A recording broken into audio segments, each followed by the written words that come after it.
জামায়াতে ইসলামী দেশে কোনো বিশৃঙ্খলা চায় না, তবে কেউ তাদের নিয়ে খেললে বরদাস্ত করা হবে না বলে হুঁশিয়ারি দিয়েছেন দলটির আমির ডাক্তার শফিকুর রহমান। আন্তর্জাতিক মাতৃভাষা ও শহীদ দিবস উপলক্ষে জাতীয় প্রেস ক্লাবে জামায়াতের ঢাকা মহানগর দক্ষিণ আয়োজিত আলোচনা সভায় তিনি কথা বলেন। খায়রুল ইসলামের রিপোর্ট।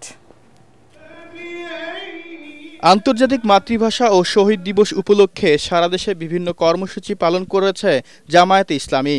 এরই অংশ হিসেবে জাতীয় প্রেস ক্লাবে দলের ঢাকা মহানগর দক্ষিণের আয়োজনে এই আলোচনা সভা। এতে যোগ দেন জামায়াতের আমির ডাক্তার শফিকুর রহমান। ২১ থেকে শিক্ষা নিয়ে তাকেও আমরা প্রতিরোধ করব। সভায় তিনি বলেন, ৫২ ভাষা শহীদ পরিবারগুলো এখনও উপেক্ষিত। ভাষা সংগ্রামের ইতিহাস থেকে তমুদ্দিন মজলিস ও গোলাম আজমের ভূমিকা মুছে ফেলার অভিযোগ করেন জামায়াতের আমির। তাদের এক একটা পরিবার এই জাতির জন্য মাথার মুকুট হয়ে থাকার কথা। আমরা লজ্জিত এবং দুঃখিত। তাদের নিয়ে রাজনীতি করি, কিন্তু তাদের প্রতি আমরা দায়িত্ব পালন করি না। ভাষা আন্দোলনটা দারুণ বিকৃতির কবলে পড়েছে। অধ্যাপক গোলাম আজম সাহেবের যতটুকু অংশ তাকে অতটুকু দিতে অসুবিধা কি? বিচারপতি আব্দুর রহমান চৌধুরী, যিনি ভাষা আন্দোলনের স্মারকের ড্রাফট করেছিলেন, তাকে কোথাও স্বীকৃতি দেওয়া হচ্ছে না কেন?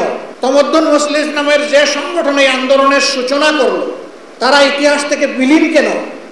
যার যেখানে জায়গা থাকে সেখানে জায়গা করে দিতে হবে। সঠিক প্যাড আর সঠিক তথ্য দিয়ে এসব সামলে নিব এক হয়ে। Monalisa sanitary napkin. জামায়াতের সাবেক সহকারী সেক্রেটারি জেনারেল এটিএম আজহার এখনও কারাবন্দী থাকায় উদ্বেগ জানান তিনি। তার মুক্তি না হলে ২৫ ফেব্রুয়ারি স্বেচ্ছায় কারাবরণের ঘোষণা দেন ডাক্তার শফিকুর রহমান। পট পরিবর্তনের ৬টি মাসের অধিক হয়ে গেল, ৭ম মাসে আমরা পড়ে গেছি। এখন পর্যন্ত কেন তাকে বন্দি হালতে থাকতে হবে? মনের এই কষ্ট থেকে আমি বলেছি যে আমার এখন আর বাইরে থাকার কোনো সার্থকতা নেই। আমি নিজেও এখন এর প্রতিবাদে জেলে যেতে চাই। আমি স্বেচ্ছায় যাব, সরকার যেন আমাকে জেলে পাঠানোর ব্যবস্থা করে। এর আগে পুরানো পল্টনে জামায়াতে ইসলামী ঢাকা মহানগর দক্ষিণ আয়োজিত ফ্রি মেডিকেল ক্যাম্পের উদ্বোধন করেন আমিরে জামাত। খায়রুল ইসলাম, এটিএন বাংলা, ঢাকা।